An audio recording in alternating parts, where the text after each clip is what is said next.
Fixtures are out. Pre-season is set to start this week. It's beginning to feel a lot like a new season for Norwich City, and hopefully with that comes a lot more positivity to discuss, although we're going to be talking about a certain Finnish striker to start the show, and then we'll obviously speak about the fixtures that came out last week and end on obviously Norwich City starting their 2022-23 campaign unofficially at Aldiss Park against Dereham Town this week. I'm Connor Southwell, joined by Paddy, Davitt and Seaman for this week's PinkUn Norwich City podcast, the podcast that is happy to be at the level it's at and firmly believes that if we can stay there in the next 12 months, then we've done a very decent job. Boys, thank you very much for joining me. Pad, what's your summer been like? I think you've been off for a couple of weeks, I think, since we've done the last pod at least. So what have you been up to? What's it look like? Have you enjoyed a little bit of a summer holiday? A little one in the middle of household chores. We won't go into that because that's a podcast in its own right, but it involved skips and various moving things into the skips. Wouldn't quite say that was feet up drinking pina coladas on the beach, but no work as in paid employment. So that was nice chance to reflect on another grueling season. You can hear the violins in the background for people who get paid to watch football, but it is quite tough when you've done the amount of miles we end up doing, plus a few diversions down the A11, A47. That's another podcast in its own right. But of course, I think the second of the 2 weeks was the fixtures coming back out, so now we know where we are, and I've worked it out. It's about 9,100 miles, and that's without any playoff games, which who knows. You definitely need a bit of downtime, and now I'm looking forward to it. Yeah, that Dereham Friday night. We'll get into that in due course on this pod, but I know it's a ridiculously quick turnaround, but the sooner the better, because we're all trying to, whether you're fans, media, anybody connected with Norwich City, we're all trying to forget last season and how it tailed off and all the frustration and angst that it induced. So for me, the sooner we can turn the page and move on, the better for all concerned. So, I think I definitely needed a little bit of time off, and the house is now looking like a palace. So, bring it on. Bring on 22-23. Same for you, boys. Yeah, I think I'm ready for it now. I think you have that period where certainly after last season it was probably needed a little bit of a break from it all. Obviously that doesn't really work for us in practice because we have to still produce content every day to fill a newspaper. But you do get a little bit of a break from, as you say, travelling and attending games, and that respite I think was much needed. Sam, I'll come across to you. How's your summer been? What's it looked like? What have you been up to?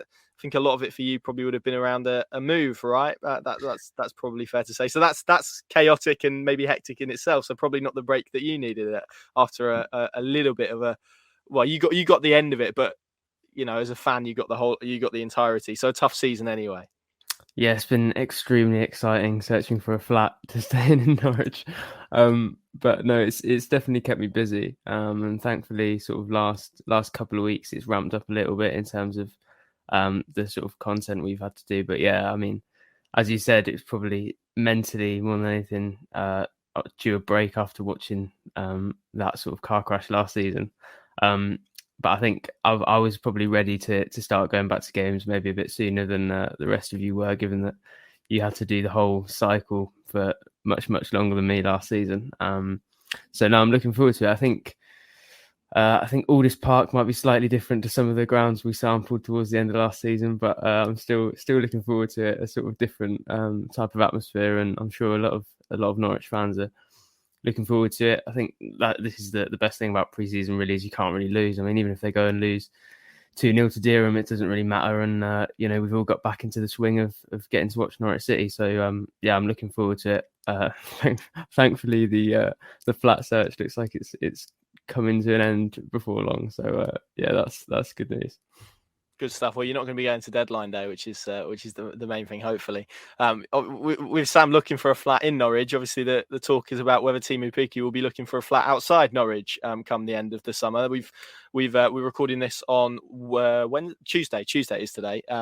And quotes have emerged from Teemu Pukki's agent speaking about his client's future, Teemu Pukki's future, obviously beyond this transfer window. There's been lots of speculation around that. We've put it to Teemu Pukki on a few occasions, and he's been somewhat non-committal beyond saying that he'd be back for Norwich at the start of pre-season. That's been repeated by his agent as well, with perhaps a little bit more colour around how Teemu Pukki wants to play at a higher level. We're going to bring you a chat with the journalist who broke this story a little bit later on in the show. We're going to have a little bit of chat about it first. But Pad, this is probably the news that we expected, albeit probably the news that Norwich City fans and everyone associated with Norwich City probably wouldn't want to hear, because it involves the fact that a striker who scored 11 goals and the bulk of Norwich City's goals last season in the Premier League is at least contemplating the idea of potentially leaving the club this summer. Now, we're going to wrap a lot of context and a lot of our understanding into this chat as well, but as an initial kind of I suppose, light on the dashboard, it's one that Norwich City fans wouldn't want to have seen at this stage of the transfer window.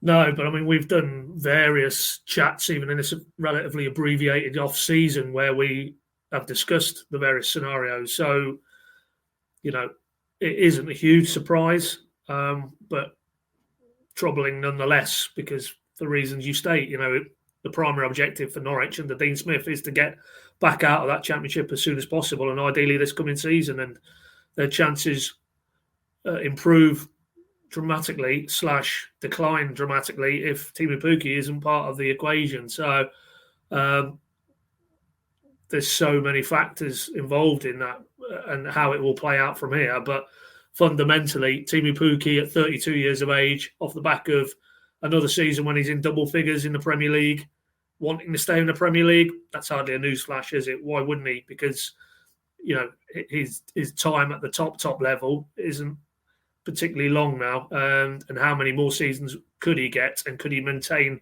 the levels he showed in the previous 2 Premier League seasons? So, yeah, I mean, we'll get into a little bit more depth about the conversation we had with the journalist who's spoken to Teemu's agent, Teemu Turunen. But it's very clear that driving this isn't any financial consideration. It's purely the footballing dimension of Teemu Pukki wanting to play at the highest level possible and clearly believing, and I don't think there's too many would disagree with him, that he's good enough to play at the highest level. And that highest level, as we understand it, is the Premier League. There is interest from abroad, as in mainland Europe, but that isn't really where he's looking at. He wants to be in the Premier League and playing for a Premier League club. So that's where we're working outwards from, and whether he'll get that wish or whether he won't.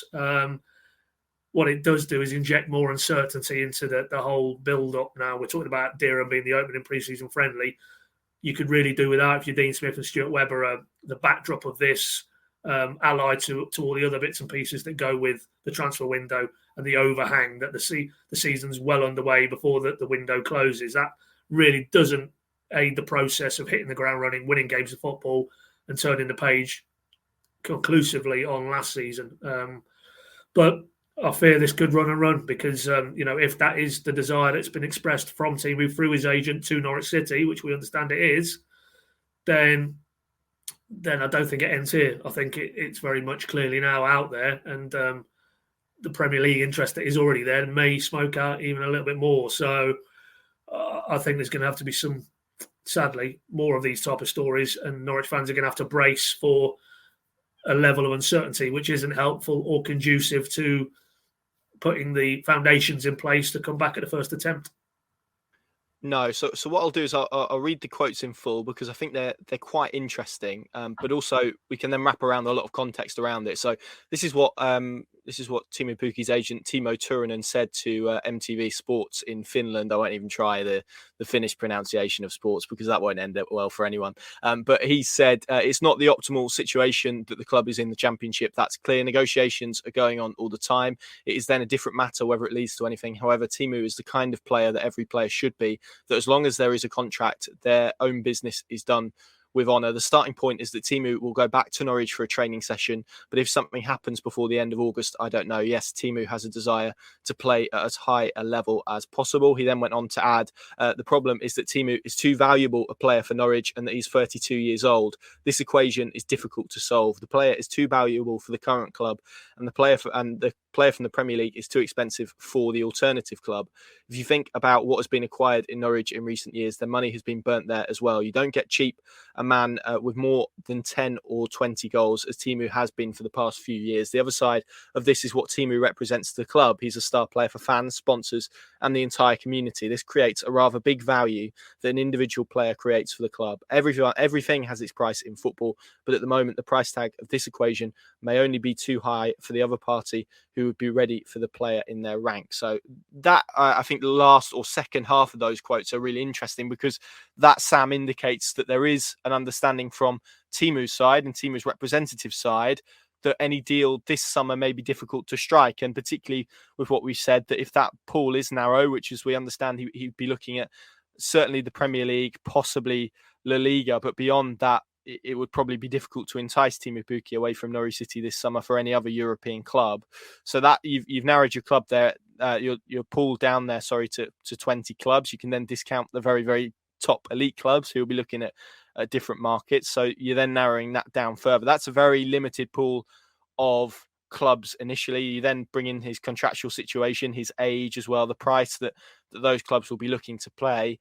And there is probably some realism on his behalf, and his agent's behalf, that a move would probably be difficult to strike because of his value to Norwich City, possibly outweighing what his value would be to a buying club. Yeah, and that's the problem, really. I think if Pukki was 25, there probably wouldn't be too much of a discussion to be had, because, you know, if he was 25, he'd be worth 30 million, and Norwich would back themselves to reinvest that in the Championship, probably across a number of players. They'd hope to do that a little bit better than they did last summer. But the fact is, with his age and contractual status, you're not really looking at much more than 10 million, and that's as an absolute maximum. So I think that's where things get slightly complicated, and that's probably where Norwich fans who are hopeful they can hold on to Teemu Pukki are probably looking for a little bit of comfort, because you're not going to see those sorts of crazy offers that Norwich, you know, can't possibly turn down. And I think, you know, just from scanning sort of social media and canvassing opinion on what Norwich fans think of this, I saw a lot of wishing him well and saying, you know, you can't really begrudge him a move. And I would understand that rationale maybe slightly more if it was a sort of Buendia situation where, you know, they got £33 million from Aston Villa and that's what he was worth. And that was a good amount of money to Norwich at that time. Whereas with Pukki, if he leaves, yes, you couldn't begrudge him it to a certain extent because of what he's given to this football club. But what they'd be getting in return would be absolutely nowhere near what they have in terms of Teemu Pukki and the value that he brings to that Norwich team. You know, you're looking at, let's say, 8 million, which I think probably would be around the amount that might even be towards the upper end of what they would be able to get for him. And I don't think you can sign a striker that's even close to a guarantee to score the number of Championship goals that you know for sure that Teemu Pukki is going to score next season with that amount of money. And that's what makes it difficult for Norwich, really. And that's what means they would lose all round, at least with the Buendia deal and similar deals that have gone before it, Ben Godfrey, Jamal Lewis, James Maddison. At least they were getting significant sums, you know, comparative to the size of the football club and their finances, that they could then reinvest. Whereas with Pukki, it's not the same situation, and it almost feels like a lose-lose, apart from for Pukki, who obviously would satisfy that ambition in his career. And you can understand that. He's 32. It could be that in 2 years his legs are gone. You look at the steep decline of somebody like Grant Holt, who is a club legend at Norwich, consistently scored goals and then went to Wigan and struggled to make an impact in the Championship. So you know how quickly things can tail off, and it could be that if he doesn't get a move this summer, he'll never play in the top flight again, even. So you can understand it, but I can't see where Norwich, just from a purely business and footballing point of view, would benefit from this. No, and then you have to weigh it up again against what promotion to the Premier League is worth. An 8 million compared to promotion to the Premier League, which obviously their chances of that, I think everyone would agree, is significantly enhanced with Teemu Pukki leading their strike force. And as you mentioned, the goals that he almost guarantees, that, again, you're essentially slashing your chances in half. You're slashing your chances of Premier League promotion as well, and the asset that he is to Norwich City makes him pretty, I would imagine, unattainable for a lot of clubs, and where they would be willing to pay for a 32-year-old, albeit one who has scored more than 20 goals in his last 2 seasons at Premier League level, which is more, for example, than Neil Maupay has done in both of the seasons that they've been in the Premier League at the same time. And we know the fee that he commanded because of his age. And the other element to this, Pad, is Teemu Pukki's contractual situation, which everyone will know. He was out of contract this summer. Norwich triggered the club option that they have on his Premier League money, so at a significant cost for them by Championship standards as well. But there is this element where if he has communicated to the club that he wishes to go and explore other opportunities, particularly in the Premier League.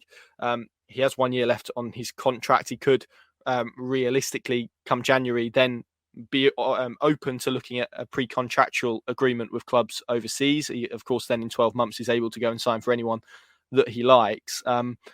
I guess a lot of that may come down to what Norwich's position looks like, but as we understand it, there haven't been talks over a new deal at this stage, certainly not formally, and certainly not to a point where there's been an offer put on the table from Norwich City. So there is maybe an argument of, well, do you cash in the asset that you have, or actually do you take the gamble, as we said, knowing how big he is to the squad and what he could mean for their promotion chances next season? Do you take that gamble knowing that you could then lose that asset on a free next summer and take the hit? It's a difficult one to weigh up, because there's a financial and business maybe perspective that says it's pragmatic and sensible to then cash in on the asset. But from a sporting perspective, it probably doesn't make much sense. And if you're Dean Smith, you certainly want Teemu Pukki leading your line next season. So this adds another facet into what makes Teemu Pukki's situation so interesting and probably so unique away from the other assets that Norwich City have at the club at the moment. Yeah, I mean, I take your point on board about the financial aspect of cashing in now, but that's a false economy, because you get 8 million, we'll say, now this summer. You've dramatically weakened your ability to score goals in the Championship. You don't get out of the league. Then where's your revenue coming from there? Whereas you keep him in the ranks, he stays clear of injury, and his powers don't wane dramatically over the next period, 9 months or so. And there's a far better chance that Norwich are back in the Premier League, and as a result, the Premier League revenue tap is turned fully on again. So I think it's black and white. It's absolutely cut and shut. You cannot afford, if you're Norwich City, to let Teemu Pukki walk out the door. And if that meant he stayed for one more season, which is the period of his current contract now, the option that's been extended, and he left for zero next summer, well, hello, they got him for zero. They got him for a free transfer. He'll have given them the levels of service per transfer fee, i.e. zero, unrivaled. There won't be another Norwich player in the history of this football club who was repaid more beyond the realms of whatever Norwich paid for them initially. And in his case, as I say, don't want to keep labouring the point, but a free transfer. So if he went for a free transfer, so be it. If, even with him in the ranks, it hasn't been quite good enough to get back to the Premier League. And then he can go off and explore whatever he wants to explore. But right here, right now, Norwich have to put Norwich first, I'm afraid. They have to be very pragmatic. And what makes me think that they could do that and not have a scenario where the individual's toys went out the pram, he didn't want to be here, he made it quite clear he didn't want to be here, and he downed tools. That's not going to happen with Teemu Pukki. There's no way on earth. And the chat I've had with the Finnish journalist, the quotes themselves from his agent indicate that this is a guy who will honour his contract, and that he isn't motivated by money in that regard, and he does have values, and he does, he is a family man, and for those reasons, I'd really, yes, of course, he'd be unhappy if this summer comes and goes and he's not afforded the opportunity to go back to the Premier League, particularly as we can understand there is interest there. So yes, he's not going to be happy, but by no manner of means do I think then that you would see him, adopt maybe some of the behaviours we could associate with a certain Argentinian who used to form a deadly double act with him. And maybe one other person I'm thinking of as well, but I won't name him. But so for me, if that's the case, and you know that this player, while unhappy, would stay firmly on side and would give everything still in a Norwich shirt for the remaining 12 months of his contract, you keep him, because there's no financial consideration. And we've not even got into how on earth do you placate a fan base who in many regards are very frustrated and unhappy at what happened last year. And then they see, for the second summer running, their best player, they're walking out the door. And let's be honest, for the money they'd get, not adequately replaced puts an awful lot of stress then on a Josh Sargent or an Adam Eder, irrespective of who else they brought in, which they'd have to do, to weigh in with the goals. And let's be honest, Smith, Shakespeare, Webber, those players, they don't need any more, angst amongst the fan base, because they're going to be carrying enough of it as it is going into this season. If they don't start well, it'll be there again because it's just under the surface. So, once you factor in that, on top of the financial element, on top of what it would do to their bid to come back at the first attempt, for me, it's case closed.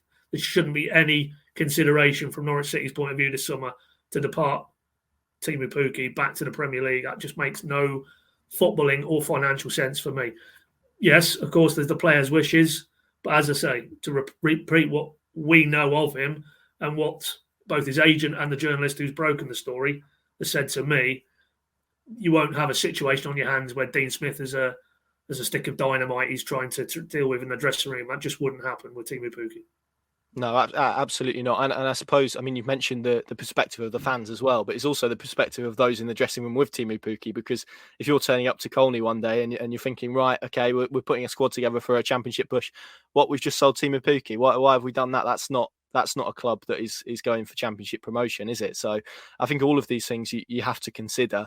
And of course, in the background as well, there is the chance that he could potentially overtake Ewan Roberts. He could join or become only the fourth player to score 100 goals for Norwich City. How important that is to him, only he would be able to answer, but it's still a massive landmark in terms of the club. If he scores over 22 goals, I think next season he will reach that feat. That's pretty staggering that there's even a chance for him to do that, let alone if he actually went and did it. So all of that probably makes a summer exit unlikely for Teemu Pukki. And to be fair, his agent in his quotes probably outlines the reasons why that is as well, with quite a stinging analysis of Norwich City's recent recruitment in there for good measure as well. But the hope is that he will look behind him on the opening day of the championship season. There will be more creativity. There will be a better supply line. And hopefully that is enough, coupled with what you've said there about his character and personality, for him to be content to give his all for the next season for Norwich City, which is ultimately what they're going to need in the championship.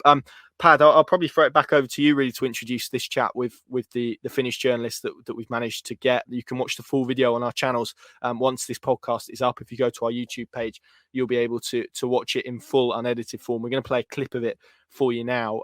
But Pad, I'll throw it over to you to introduce him and talk a little bit about the chat that you had with him as well. Yeah, basically the guy's name is Ville-Velkko Valta. I know that because he gave me a pronunciation lesson at the start. That's also why I threw it over to you, so I didn't have to say his name. I thought it was, Connor, yeah. It's not just numbers you struggle with, is it? It's languages as well, clearly. But and he is, as you've already teed up initially, the journalist for the Finnish TV station, he said, although they have a few other multimedia outlets. But essentially they're known in Finland as one of the main broadcasters. He's spoken directly to Teemu's representative. Again, we'll repeat the name, Teemu Turunen.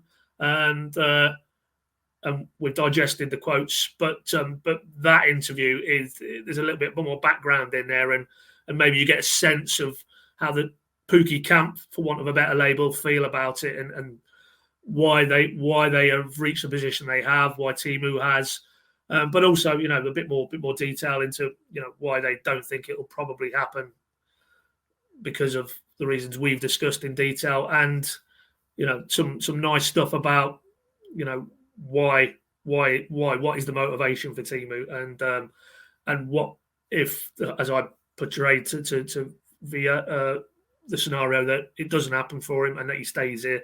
And again, we've touched on that, but to hear it from the guy who's, as I say, spoken to Teemu's representative, very enlightening, and just embellishes or adds another layer of context to those quotes, which we've obviously put out there on the PinkUn channels, and we've spent the best part of the first 20 odd minutes of this podcast digesting. So well worth going and having a listen, and a watch. Any of our PinkUn video channels, you'll find that now. And here's a little taster for you on this week's podcast as well. Delighted to say I'm joined by Via from Finnish TV station. I'll just make sure I get the pronunciation right. MTV Sports.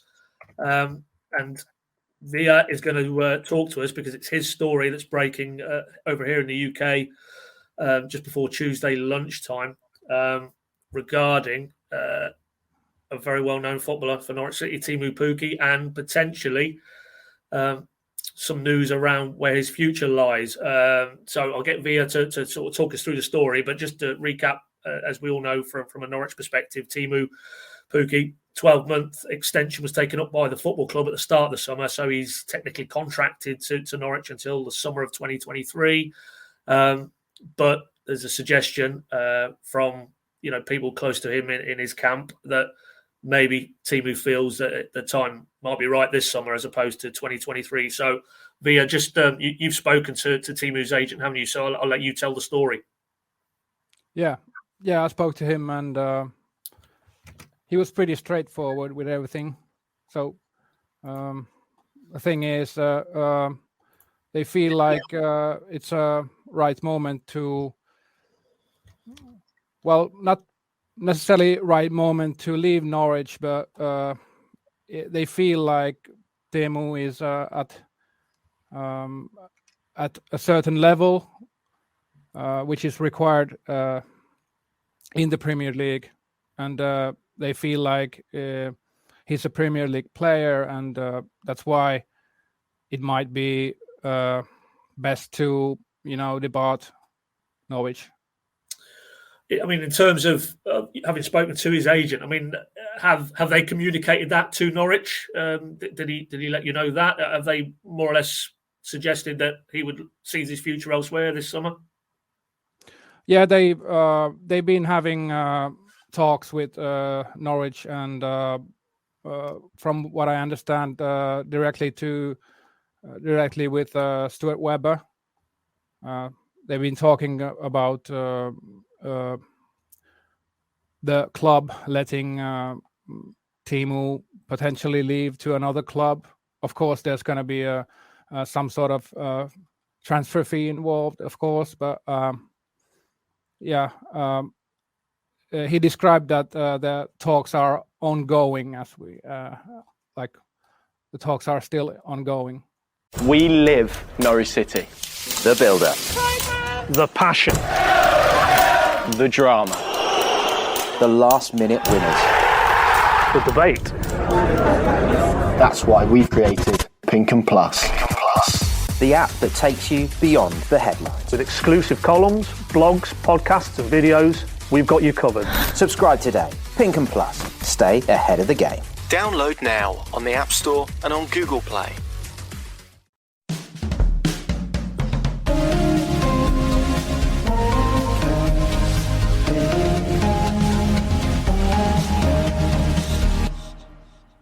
There we go. Hopefully that's the last time we're talking about Teemu Pukki from a transfer speculation angle. Hopefully he comes up regularly in podcasts over the summer because he's scoring goals in various locations in Europe, be it Germany, France, Scotland, Cambridge, Kings Lynn. Probably not at Dereham though. I hasten to add due to his international commitments and his well-earned rest that he's probably having at the moment in Kosovo. It looks like at a wedding, which he looked like he enjoyed that, didn't he? From the various videos that have been circulating around social media. But gents, if we move on then. And talk a little bit about the fixtures. You guys were obviously covering it on the day I was making my way up to Headingley to watch England's test against New Zealand. They're already 2-0 up, so that was quite interesting. I saw a very bizarre wicket, but by the looks of your guys' faces, you're not particularly interested in that, so I won't run you through it.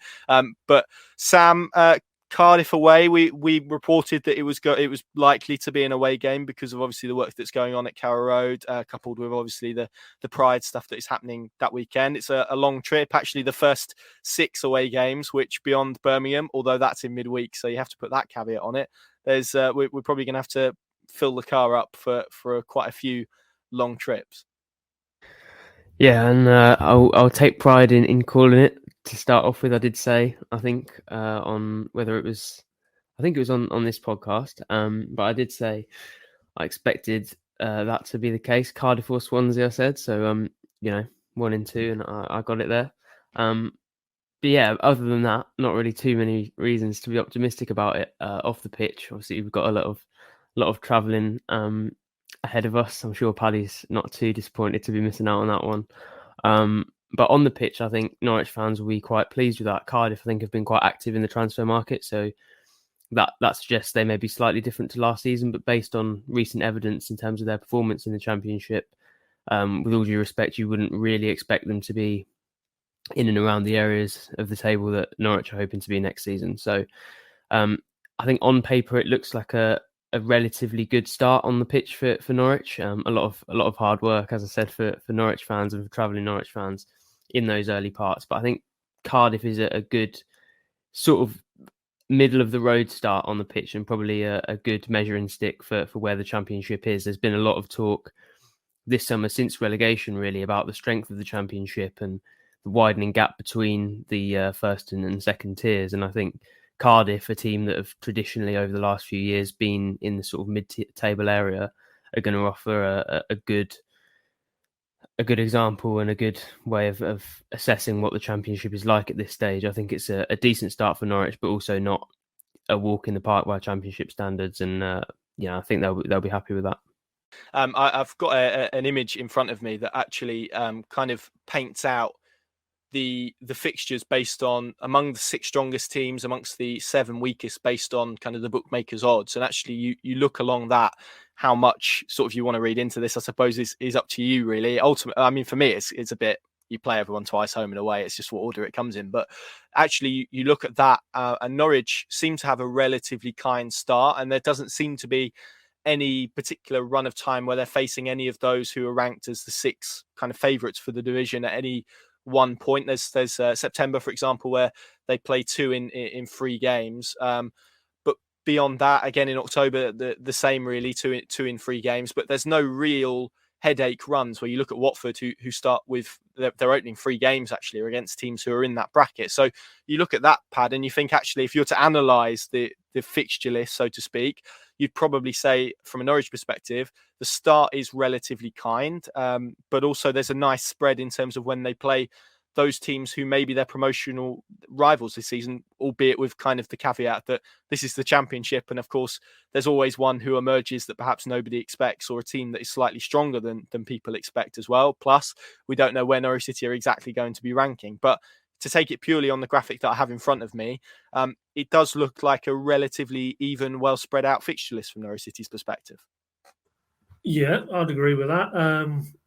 In terms of long hauls, again, I don't know why we constantly come back to the amount of miles we have to do, but there was only, I think I looked pre-Christmas, and there was only Reading that was a long haul midweek. But as much as we have to do the travel, it's the same for Dean Smith and his players. So, I'm sure they'll be very happy that they're not going to be, obviously you go to Cardiff on a Saturday, but it's a slightly different weekend than it is a midweek. So it does look fairly generous, if I'm honest. I'm not really, for those reasons, Connor. I mean, who at this stage last season would have said Luton and Huddersfield would be in the playoffs, and they would be teams you'd have to catch. So I'm not really one for kind of breaking it down into a bracket of tough teams, middle table ones and the lower end ones. It's more, it looks the sort of fixture list where Norwich, if they could get a bit of momentum going, they'd fancy their chances. I mean, having said that, I'm going to contradict myself because I've looked at Christmas, and can Luton replicate what they did last season? I think that'll be very tough. So to go to Luton Boxing Day and then have Reading reverse fixture at Carrow Road, and Watford New Year's Day, but that wouldn't scare me. And even the run-in, which saw Alex Neil, formerly of the Parish, talking about so many different scenarios could be in play for Sunderland over the run-in, which is why he places such an emphasis on where, by looking at those fixtures, you like to think there's not quite as many scenarios for Norwich in terms of a negative aspect, or otherwise the season really has gone in a downward spiral. But QPR, Russell Martin, Swansea, if it's still Russell Martin, West Brom away, that could be a tough one, and then Blackpool to finish. Well, again, it'd be nice to think that Blackpool game on the 6th of May there's a bit of a promotion vibe to that. But yeah, ultimately, rather than me wanting to sort of focus too much on specific teams or clumps of fixtures or times of the year, I've said it a few times now, it doesn't look, for me, as strong a Championship as the one they exited 2 years ago, or maybe even last year. I think the 3 best teams definitely went out of the division in Fulham, Bournemouth and Forest. They were the 3 best teams for me. And I look at that league now, and I don't see, the company factor at Burnley. They've made a few signings. The boy Twine has gone in there, hasn't he? That will probably ensure they're at the right end of the table. I think Wilder at Borough. You'd be a fool to discount him and that club. So there's two there I'd pick out. But other than that, I'm not seeing anything that should really scare Norwich if Norwich can put their own house in order. I think it's a very, very amenable Championship division this season coming. And Norwich, with a fair wind, with the group of players they've got that they'd hopefully add to either this window in January, and Smith, the coach who built teams at Brentford and Villa, then you'd have to be disappointed if Norwich aren't in the thick of it at the right end of the table. Yeah, and the bookmakers agree with you because at this early stage, Norwich City are favourites to win the Championship title at this stage, which is maybe based on what's happened historically in the last two times that they've been in that division. Of course, a lot of the squad is still there, important pillars of the squad as well. But Sam, I mean, it is going to be fascinating because it does feel like, particularly this time and with the context of last season and how rapidly Carrow Road was emptying and the general mood around the place, that a fast start is really important for Norwich City. It hasn't necessarily felt like that in the last two seasons that they've had at this level, where they have started slowly traditionally, and that was under a different head coach and with largely a different set of players as well, or some different players as well. But it does feel like this time, both for Dean Smith, and obviously a lot of the feelings that Norwich City have towards him at the moment are based on a campaign that, a lot of people are saying probably wasn't solely responsible down to him. But by the same token, the only memories they have with him at the moment are negative ones, ultimately. So in order to shift that narrative, the only way you do that is by winning games, with the pressure on the squad, on the club, on certain members within the club. It does feel like the first 6 games, and probably marking their card in those 6 games, it does feel really important, not just for how the season might pan out, but also for the general mood around the place and the pressure around the place as well. Yeah, I'd agree with that. As you highlighted, they've struggled with slow starts the last couple of times, and I don't think they can really afford to do that. Part of me wonders if that was behind the pre-season, which, with all due respect to the teams that they're playing, isn't necessarily uber difficult to start off with. Obviously, they've got that trip to Aldiss Park to play Dereham, and then I think when they go to Germany, it's Jan Regensburg, a Zweite Bundesliga side, which is the second division, and they're sort of mid-table in that league as well. Then they come back, play, I believe it's Kings Lynn after that. Cambridge mixed in there as well, although I think that's after Marseille.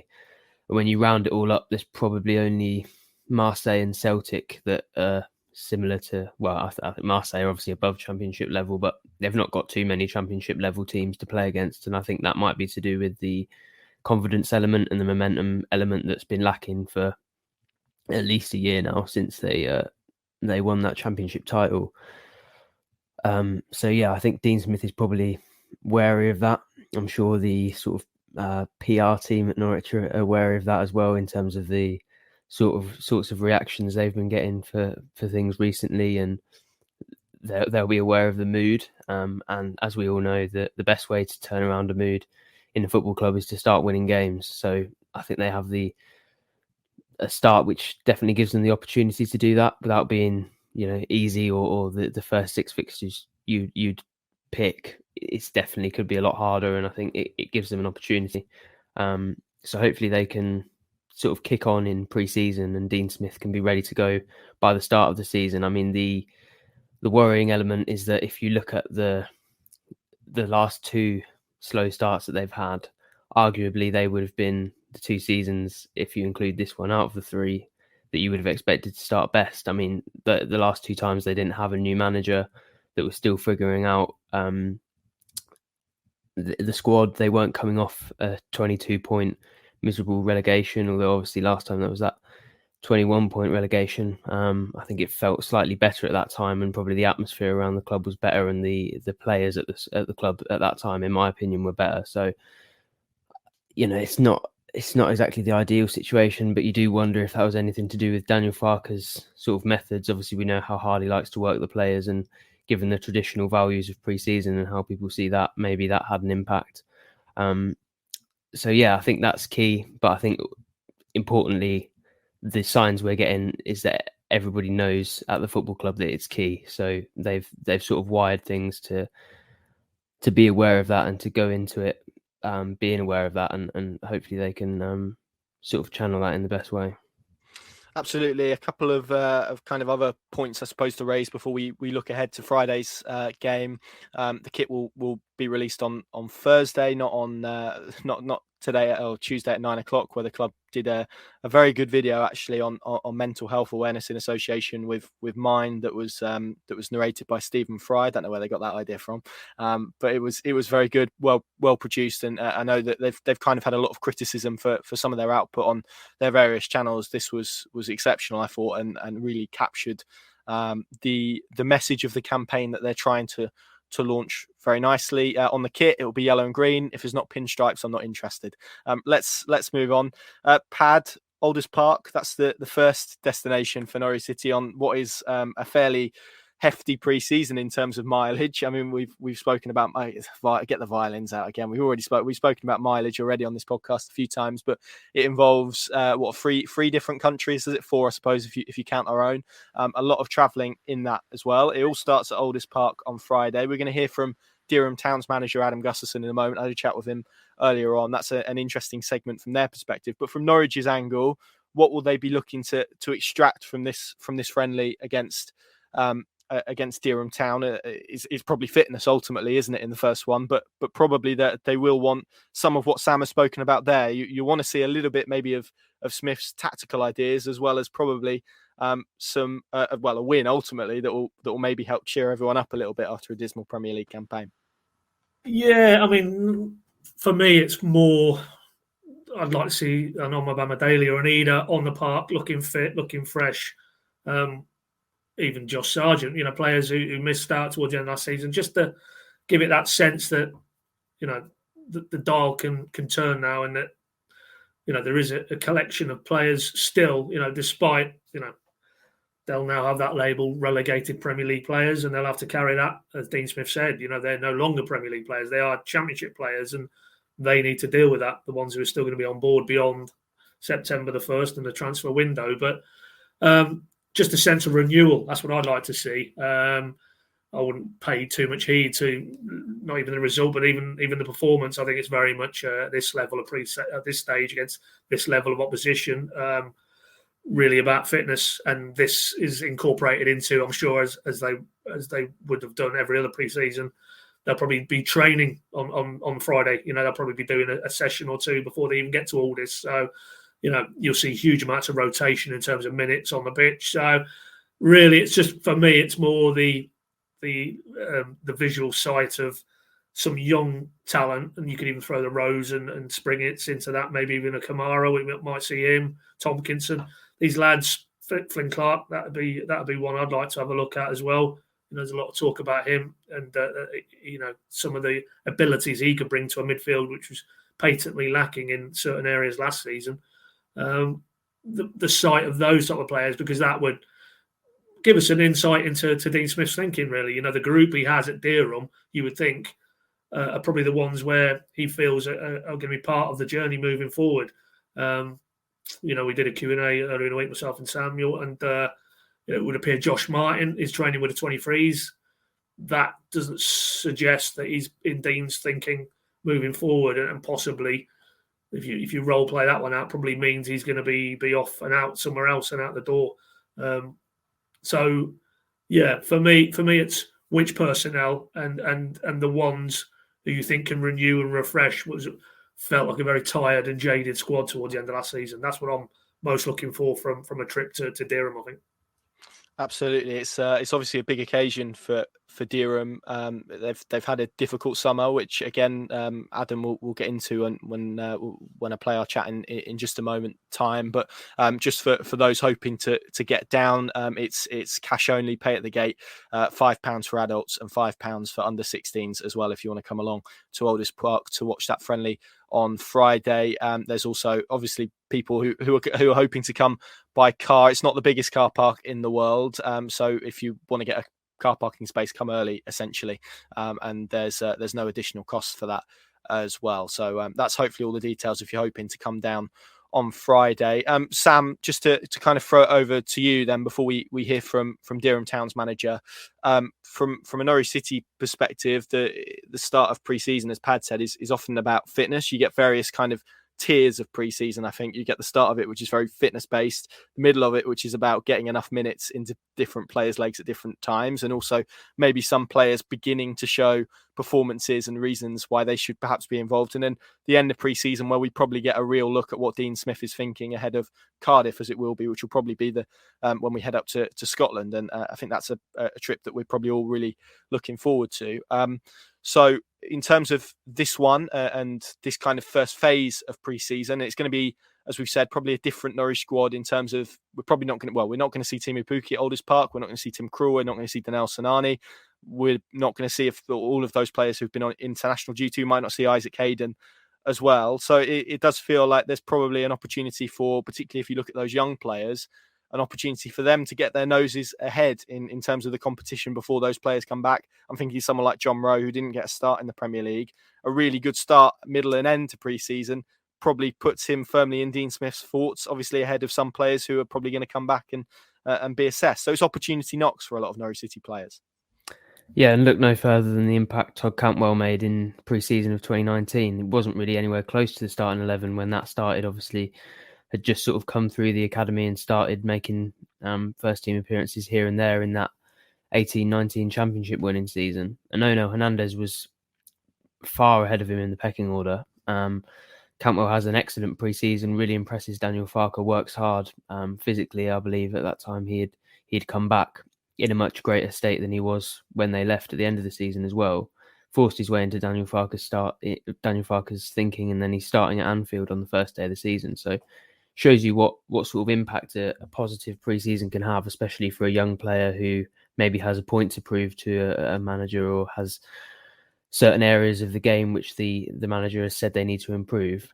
We don't know yet what sort of work the likes of John Rowe, Tony Springett have been doing this summer, but I imagine there'll be certain things, given how sort of ruthlessly and in such detail they look at how players can improve. I'm sure they know exactly what they can get better at, and it's been, it's their prerogative to go away and get better at that. So I'm looking forward to seeing if there's any noticeable changes in the play of players like that. Equally, sort of the more established young players like Andrew Omobamidele or Adam Ida, who have had a lot of time, on the physio's table to think about how to improve themselves and how they can force themselves into Dean Smith's starting 11 come the start of the season. I think Adam Ida is actually probably pretty similar to that Todd Cantwell example if you look at their sort of stature in the team and in the pecking order for starting. So I'm looking forward to seeing what sorts of improvements we have there. But like you say, with the established players away having extended breaks because of that time with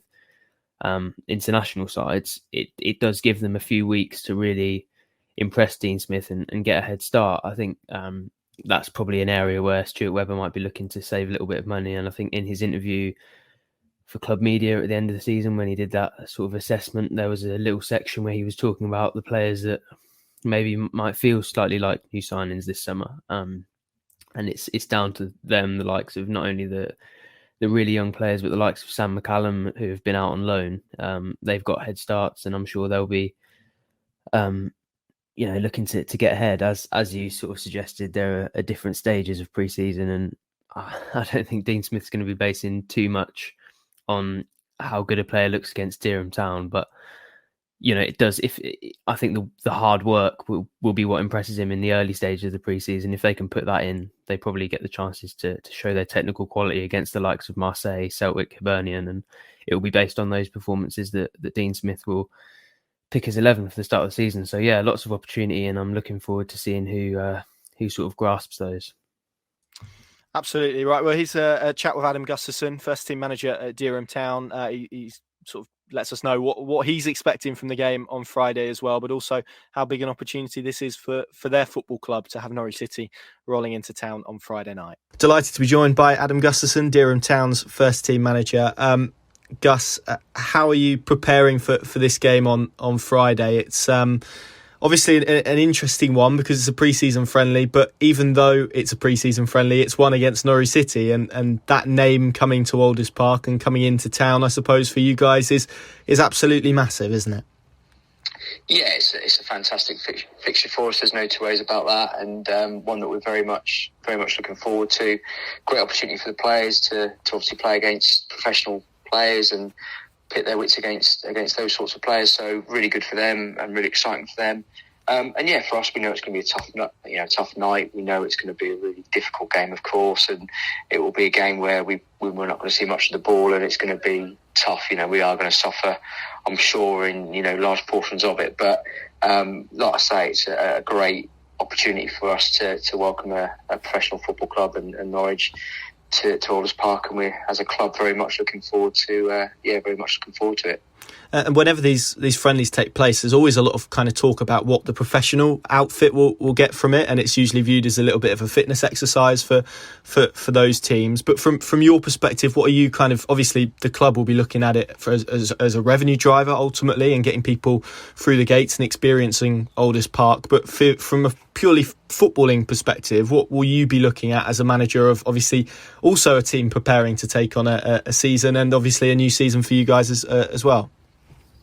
Yeah, I mean, I think we have to take it a little bit for what it is. I don't think, we'll have many games that will probably shape up, throughout the season that will shape up probably the way Friday will shape up. So we kind of have to understand that and understand it's obviously a complete different opposition in terms of quality that we'll not face again. But I think for us, it's that, organisation without the ball. I mean, that's going to be the big message in training this week. Is just making sure that we've got organisation when we're not in possession, because we know that Friday is going to be a case of that.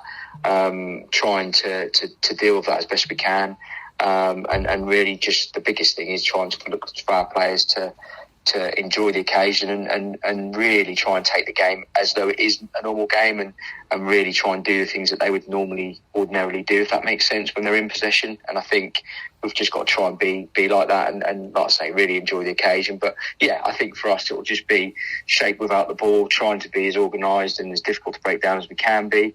That is often an attitude and concentration thing, as well as obviously fitness that comes into that. So I think they're the things that we'll try and take out of it. It probably is back to front for us. You probably want to build into playing Norwich at the back end of a pre-season programme for a team like us. And of course, Norwich will look at it in the right way. They start with a team like us, and then they build into their pre-season programme. So it's going to be interesting. It's going to be, like I say, we're going to suffer a little bit on Friday. There's no two ways about that. But go back to it, and as you said just then, it's a great evening for the club, and hopefully we can capitalise with getting a good few people through the gate, and it gives us a nice start in that sense to the season ahead, really. Yeah, you've played in a few of these games as a player, some of them for Dereham Town. What are they like when you face Norwich City in a pre-season friendly as a player? Is it just about, as you said there, enjoying the experience of it? Can you take stuff from it as a player as well? What's been kind of your experience of this fixture in the past? Yeah, I think from our side of things, as a player, you're in a bit of a no-lose situation, because if you're playing up against a centre forward who plays for Norwich City, as a first-team player, you're not expected to be able to defend them. If they get the better of you, that's what's expected, and the same for all over the pitch. That is the expectation. So I think from the players' approach, it is really an opportunity to pit yourself firstly against the best players around, which is great. But secondly, you go into it with no fear, really, because, like I say, there's no, if you get skinned and roasted, as a fullback, well, that's what's expected to happen. Do you know what I mean? So it's kind of one of those for our lads. I think and I'm hoping that's what, how they'll be on Friday. It's certainly not one to get nervous about, or be apprehensive that your opponent might get the better of you. It's certainly not a game where you need to be thinking like that. It's one where, go out and see how well you against professional footballers, and go with that kind of no-lose, nothing to lose attitude, which is exactly how we're hopefully going to be on Friday. Absolutely, and I suppose on a wider kind of basis, it's there'll be people coming to Aldiss Park who perhaps have never been before. There'll be people who perhaps have been in the past but maybe haven't been recently. How important is it for Dereham Town to use this as an opportunity to advertise themselves and what they're going to be doing ahead of this season, which we'll get into maybe the mechanics of what that looks like, because it looks slightly different for you guys in a moment, but just as an opportunity to introduce Dereham Town to some people and local Norfolk football to people, you must view this as a massive opportunity for the football club to hopefully get a few more people through the gate in the long term.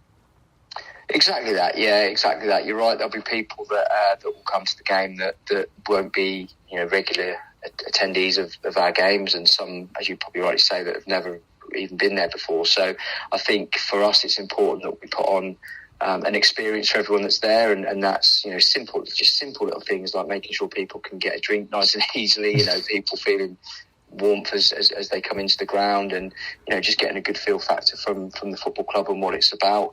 Because you're right, they'll and I always think with these sorts of fixtures, there'll be Norwich fans that are local that will follow Norwich and particularly probably be season ticket holders and go to home games. But when Norwich are away, they might not go to those games, or if there's games on Sunday, things like that, which certainly when they weren't, probably would have been the case a lot more. But those sorts of scenarios, and people love watching football, so it's just making sure that we line ourselves up as the next offering, if that makes sense, or do as much as we can to be that next offering for those sorts of fans. Because we've seen it before. Our attendances, if Norwich are at home at 3 o'clock on a Saturday, are probably 30 to 40 less than what they'd usually be. So there is the appetite there from Norwich fans to come and watch the local side when they can. So, that's what we've got to try and focus on. And it's just about making it a nice welcoming place for those fans to come. And hopefully we do that on Friday. Obviously on the pitch, hopefully we give a good account of ourselves and show that we're a decent side and we play at a decent level, which we do.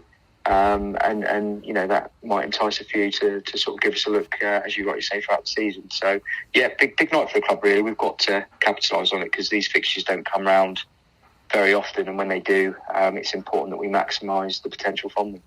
Absolutely, and I mean to delve into kind of your situation a little bit, because the club has had an interesting summer off the pitch. I mean, I'm obviously partially involved sometimes in terms of things off the pitch, and I try and help out where I can and have done for the last couple of years. But for people who maybe aren't as tuned into the club, they maybe won't be aware, but you guys were obviously in the Isthmian North Division last year, which was a league basically containing Essex football clubs, wasn't it? And because of the geography and mechanics of a few Norfolk teams gaining promotion and obviously Lowestoft getting relegated as well, that means geographically you've been pushed into a new league, which is kind of a Midlands division. So you've got a team from Norfolk playing in a Midlands league, which has obviously had kind of repercussions for you guys in terms of players maybe being unable to commit to the travelling or whatever. So I mean, as a challenge, first and foremost, what has this summer been like, and are you now emerging from it, although it was maybe a little bit of a kick in the teeth initially, are you now emerging from it with a little bit more positivity about what the season could bring?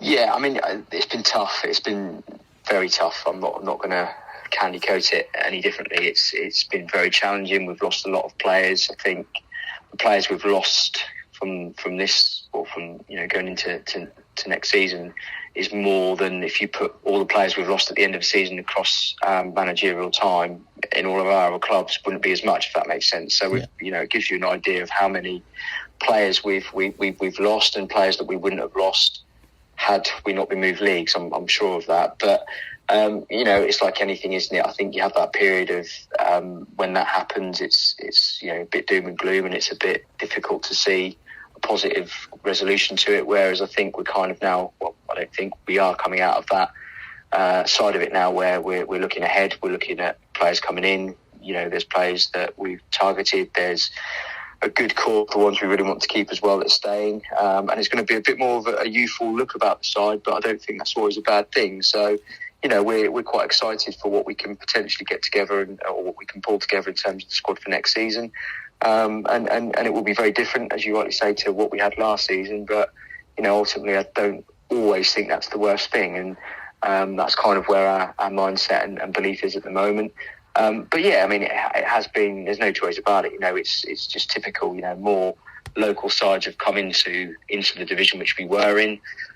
It looked an appetising league for us in terms of local derbies, and there was less travelling. And, we've always been the side that's had to travel because we've been the only side that's stepped for a number of seasons. And then when there's a few more that join us, we get shafted out to a different league and have even more travelling. So we do feel a bit hard done by, I'm not going to lie, and we do feel we've been let down a little bit by the FA, really. I think for them to expect a club at our level to do that volume of travelling is difficult. But ultimately, football is Saturday's your football day, and if you're travelling 2 more hours, so be it, kind of thing. And I think that's kind of where we're at with it now. And like I say, we've got reason to be optimistic looking ahead to next season now, which is all we're focusing on.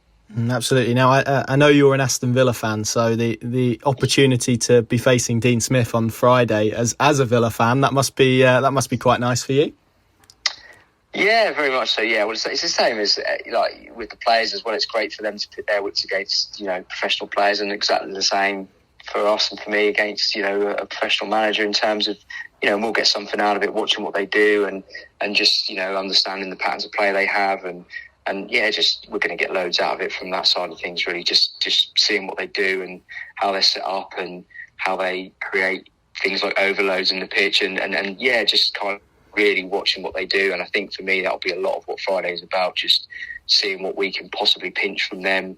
Obviously we're not going to replicate it fully at our level, but there are definitely going to be some real key bits that we'll see and think, blimey, that's great how they do that, and that's fantastic. And obviously he's done, in my opinion, a good job over time as a manager and done well at Villa for sure. And I'm sure he'll do well with Norwich as well. I think I'm sure that there's every chance they'll come back up again. So yeah, looking forward to seeing him as well. But yeah, like I say, all of that goes into what should be a good night for us. And yeah, we're all very much looking forward to it.